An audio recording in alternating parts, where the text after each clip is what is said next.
El millonario que lo perdió todo en 24 horas y renació en la calle.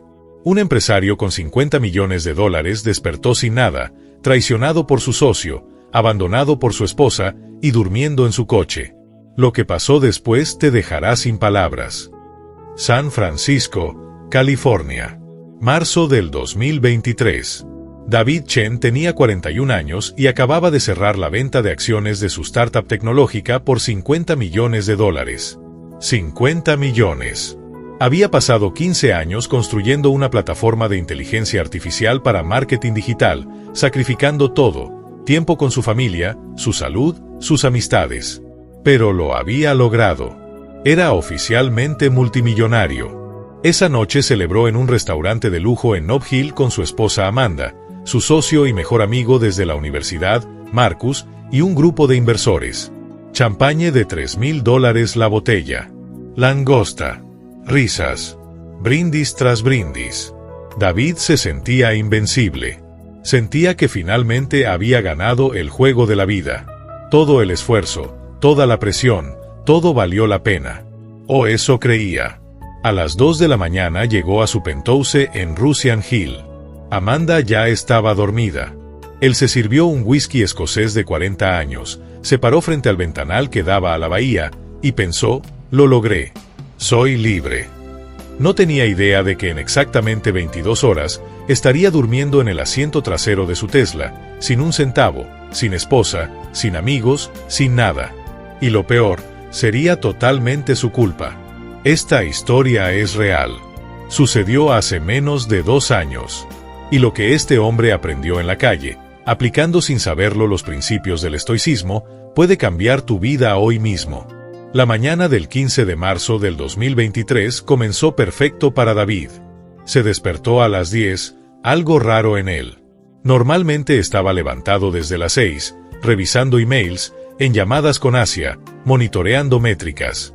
Pero ese día se dio el lujo de despertar tarde. Ya no tenía que hacerlo. Ya era rico. Podía relajarse. Amanda estaba preparando café en la cocina. Llevaban casados 12 años. Se conocieron en Stanford, cuando David estudiaba ciencias de la computación y Amanda estudiaba diseño. Ella había sido su primera inversora emocional, la que creyó en él cuando solo tenía una idea garabateada en una servilleta. Habían pasado años comiendo ramen instantáneo mientras David intentaba levantar capital. Amanda trabajó como diseñadora freelance para pagar las cuentas mientras David construía la empresa. Pero algo había cambiado en ella en los últimos meses. David no lo notó porque estaba demasiado obsesionado con el éxito, con la venta, con el número final. No notó que Amanda ya no le preguntaba cómo le había ido en el día. No notó que dormían en la misma cama, pero a kilómetros de distancia emocional. No notó nada. Esa mañana ella le dijo algo extraño mientras le pasaba el café. David, necesitamos hablar esta noche. Él apenas la escuchó. Estaba revisando su teléfono, viendo las notificaciones de LinkedIn, los mensajes de felicitación. Claro, amor, cuando quieras, respondió sin levantar la vista. Amanda lo miró con una tristeza profunda, pero David no la vio. Nunca la veía. A las 11 de la mañana, David tenía junta con Marcus en las oficinas del banco donde habían depositado el dinero de la venta. Necesitaban firmar los últimos documentos para transferir las acciones, liquidar las cuentas de la empresa y dividir el dinero según el acuerdo de socios que habían firmado hacía 15 años, 50-50. 25 millones para cada uno. Marcus llegó en su Porsche nuevo. Se dieron un abrazo. Hermano, lo logramos, le dijo Marcus con esa sonrisa que David conocía desde que tenían 20 años. Confiaba en Marcus más que en nadie en el mundo. Eran como hermanos. Habían construido esa empresa desde cero, en el garaje de la casa de los padres de David, programando hasta las 4 de la mañana, sobreviviendo de pizza fría y Red Bull. Entraron a la oficina del abogado corporativo. Había un montón de papeles sobre la mesa. El abogado, un hombre serio de unos 60 años llamado Richard, les explicó el proceso. Caballeros, estos son los documentos finales. David, tú firmas aquí para transferir tus acciones. Marcus, tú aquí. Y aquí están las instrucciones de transferencia bancaria a sus cuentas personales. David estaba a punto de firmar cuando su teléfono sonó. Era su contador, Jerry, un tipo meticuloso que había manejado las finanzas de la empresa desde el principio. Raro que llamara. David contestó: «Jerry, estoy en una junta, puede esperar». La voz de Jerry sonaba alterada. «David, no firmes nada. Acabo de revisar los documentos que Marcus me mandó anoche y hay algo muy mal. Necesito que salgas de esa oficina ahora». David sintió un escalofrío. «¿Qué? ¿De qué hablas?». Jerry bajó la voz. «El acuerdo de socios fue modificado hace 3 meses. Ya no es 50-50. Marcus cambió los términos sin tu autorización. Según estos papeles, tú recibirías solo 5 millones y él 45. David, te está robando». El mundo de David se detuvo. Miró a Marcus. Marcus lo miraba con esa misma sonrisa, pero ahora David vio algo diferente en sus ojos. Algo frío. Algo calculador. «Jerry, eso es imposible. Marcus no haría eso». Pero Jerry continuó: «David, las firmas están certificadas. Él falsificó tu firma hace 3 meses y registró el nuevo acuerdo. Si firmas hoy, legalmente estarás aceptando esos términos. Sal de ahí. Ahora». David colgó. Sus manos temblaban. Miró a Marcus y le preguntó directamente: «Marcus, ¿modificaste el acuerdo de socios?». Marcus ni siquiera intentó mentir. Se recargó en su silla, cruzó las piernas y respondió con una frialdad que David nunca había visto en él: «Sí, lo hice. Y sabes qué, David, te lo mereces. Yo hice todo el trabajo de ventas estos últimos 5 años. Yo cerré los contratos grandes. Yo negocié con los inversores. Tú solo te quedaste en tu oficina programando. La empresa se vendió por mi trabajo, no por el tuyo. 5 millones es más de lo que mereces». David no podía creerlo. 15 años de amistad. 15 años de confiar ciegamente. «Marcus, esto es fraude. Falsificaste mi firma. Puedo demandarte y vas a la cárcel». Marcus sonrió: «Adelante. Demándame. Pero esto te va a costar años de litigio y millones en abogados. Y sabes qué es lo mejor, David. Mientras tú peleas conmigo, los inversores se van a echar para atrás. La venta se va a cancelar. Y ninguno de los dos va a recibir nada. Así que tienes 2 opciones. Firmas hoy y te llevas 5 millones limpios, o destruyes todo y nos quedamos los dos sin nada». David sintió que el piso se abría bajo sus pies. El abogado Richard, que había estado callado todo el tiempo, intervino: «Señor Chen, técnicamente el señor Marcus tiene razón. Esto se puede pelear, pero la venta está condicionada a que ustedes resuelvan sus asuntos internos. Si hay litigio, los compradores tienen cláusula de salida». David salió de esa oficina sin firmar nada.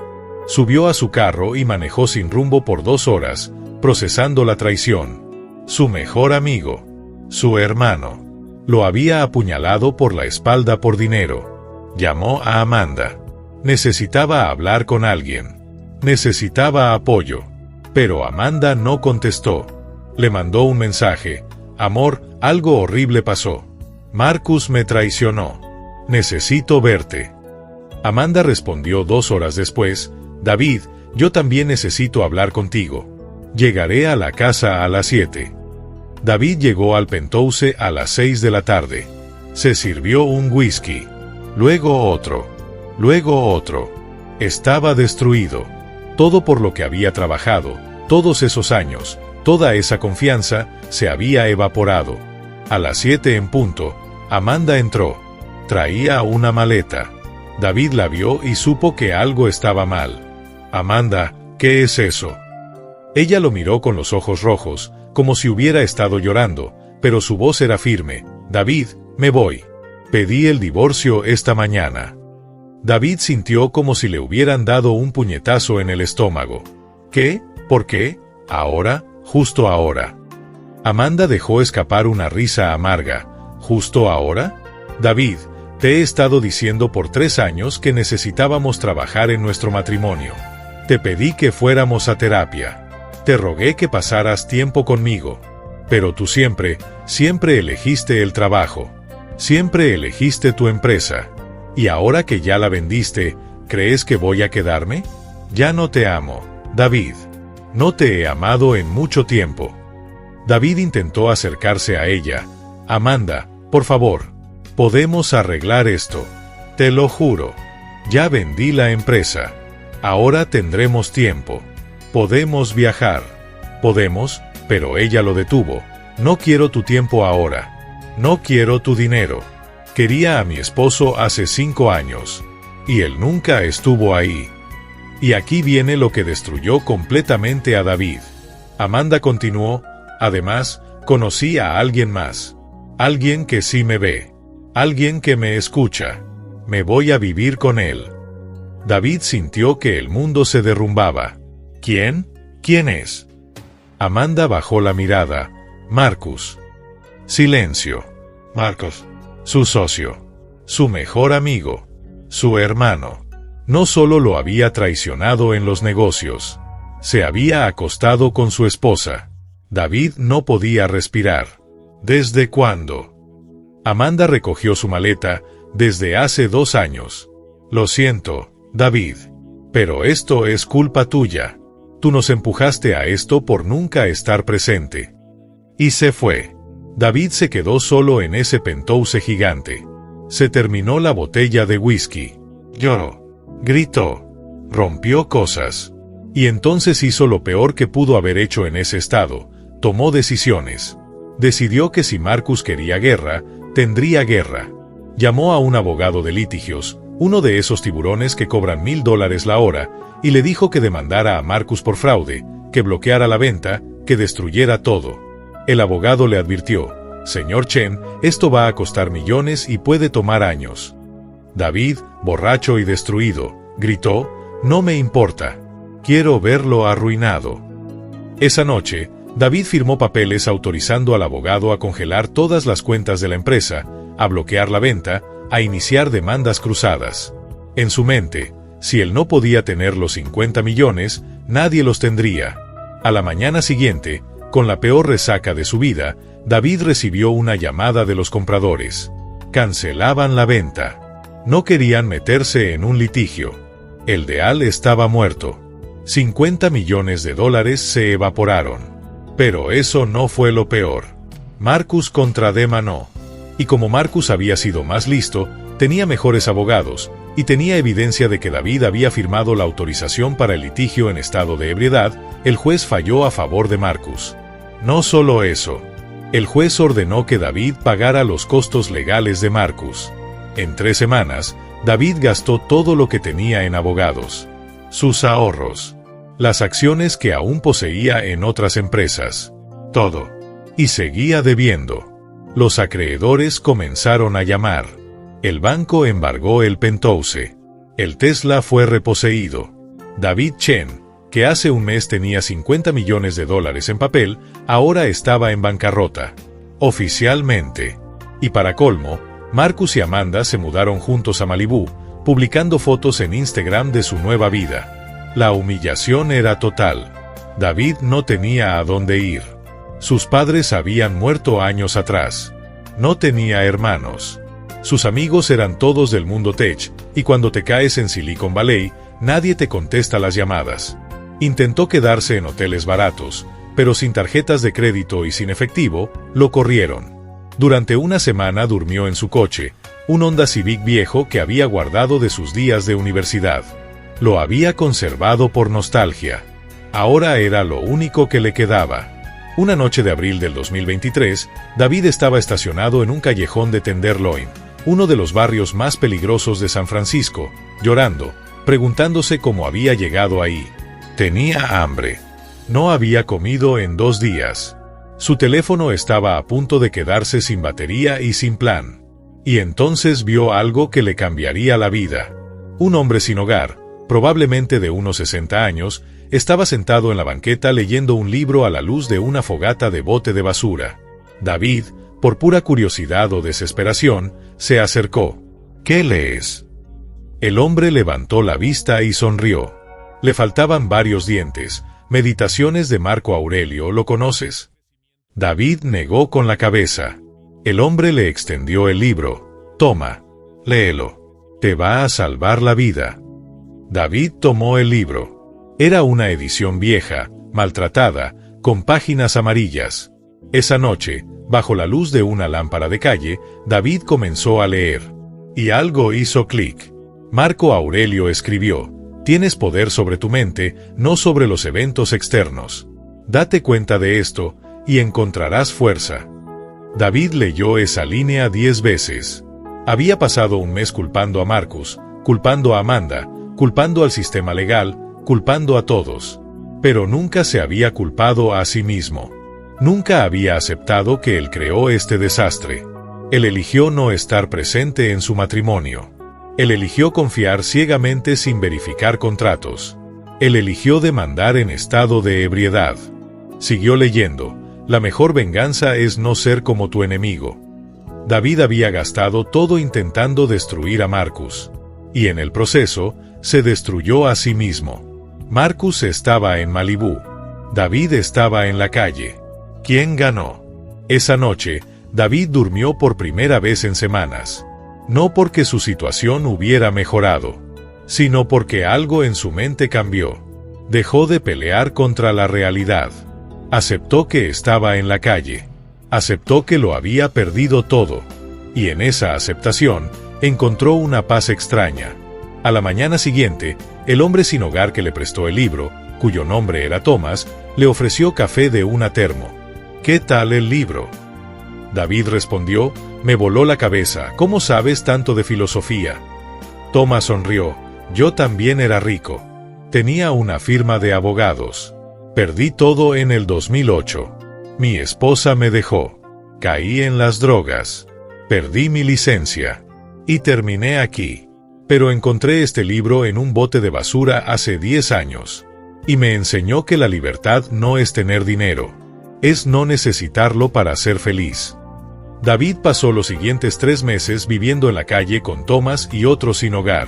Comía en comedores comunitarios. Se duchaba en refugios. Trabajaba limpiando parabrisas en semáforos por unos $.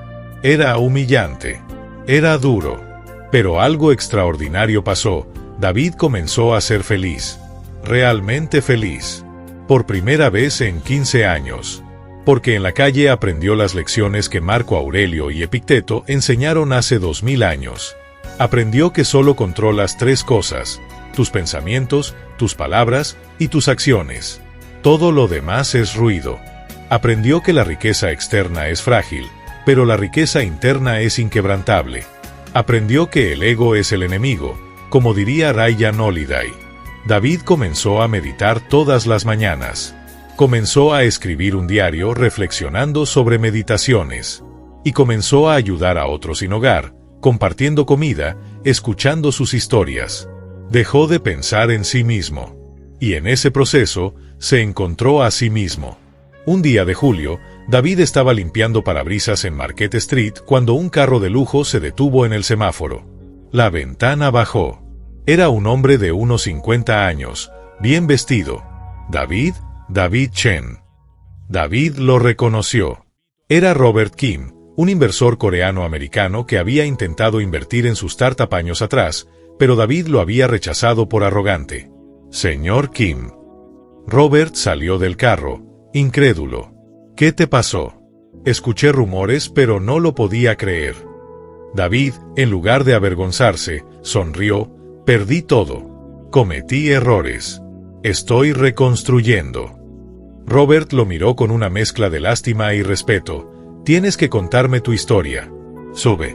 Te invito a comer. Durante 3 horas en un restaurante de dim sum, David le contó todo a Robert. No omitió nada. La traición de Marcus. El divorcio. La bancarrota. La calle. El libro de Marco Aurelio. Y algo que sorprendió a Robert: David no hablaba con amargura. Hablaba con humildad. Con aprendizaje. Robert quedó impactado. David, en mi vida he conocido a muchos empresarios que se cayeron, pero ninguno que se levantara con esta claridad mental. Tengo una propuesta. Estoy invirtiendo en una nueva startup de IA educativa. Necesitan un circuito. El sueldo es modesto, 120,000 al año. Nada comparado con lo que tenías. Pero es un comienzo. ¿Estás interesado? David sintió lágrimas en sus ojos. ¿Por qué harías esto por mí? Robert respondió, porque la versión de ti que acabo de conocer es mejor que la versión arrogante que conocí hace 5 años. El fracaso te mejoró. David aceptó. Comenzó a trabajar. Se mudó a un apartamento pequeño compartido con 2 roommates. Tomaba el autobús. Comía simple. Pero era libre. Libre del ego. Libre de la necesidad de impresionar. Libre de la cárcel de las apariencias. 2 años después, en 2025, la startup donde David trabajaba fue adquirida por Google. Esta vez, David no era el fundador. Era empleado. Pero había negociado opciones de acciones. Cuando se completó la adquisición, David recibió $3 millones. No 50. ¿Y sabes qué hizo con ese dinero? Guardó uno para vivir modestamente. Y usó 2 millones para crear una fundación que ayuda a personas sin hogar a aprender habilidades tecnológicas. La llamó Thomas Foundation en honor al hombre que le prestó el libro. David nunca se volvió a casar. No porque no pudiera, sino porque aprendió que la felicidad no depende de otra persona. Sale con alguien actualmente, una maestra de yoga llamada Lisa. Viven separados. Se ven 2 veces por semana. Sin presión. Sin necesidad. ¿Y Marcus y Amanda? Se casaron en 2024. David los vio en las noticias porque Marcus lanzó una nueva empresa y fracasó espectacularmente. Perdió todo su dinero en criptomonedas. Amanda lo dejó y volvió a casarse con un productor de Hollywood. David no sintió satisfacción. No sintió venganza. Sintió compasión. Porque ahora entendía que vivir para el ego es vivir en prisión. La última vez que alguien le preguntó a David si se arrepentía de haber perdido los 50 millones, él respondió con una cita de Epicteto que ahora tiene tatuada en el brazo: no es lo que nos pasa, sino cómo respondemos a lo que nos pasa, lo que determina nuestro destino. David Chen perdió $50 millones, su empresa, su esposa, su casa, su carro, y terminó viviendo en la calle. Pero ganó algo que ningún dinero puede comprar: paz mental, sabiduría, humildad, y la capacidad de ser feliz sin depender de nada externo. Y eso lo convirtió en el hombre más rico del mundo. Porque como decía Séneca, no es pobre el que tiene poco, sino el que desea más. Esta es la historia real de David Chen, un millonario que lo perdió todo en 24 horas, que tocó fondo, que durmió en la calle, y que aplicó el estoicismo sin saberlo para renacer, no como el mismo hombre, sino como un hombre mejor. Si David pudo hacerlo después de perder 50 millones, tú puedes hacerlo con lo que estás enfrentando ahora. La pregunta no es qué te pasó. La pregunta es cómo vas a responder. ¿Te interesa el estoicismo, el crecimiento personal y las historias de vida? Entonces suscríbete y activa la campanita para no perderte ningún video. Y no olvides seguirnos en todas nuestras redes sociales para estar conectado con nuestra comunidad. Únete a la familia de Historias Estoicas.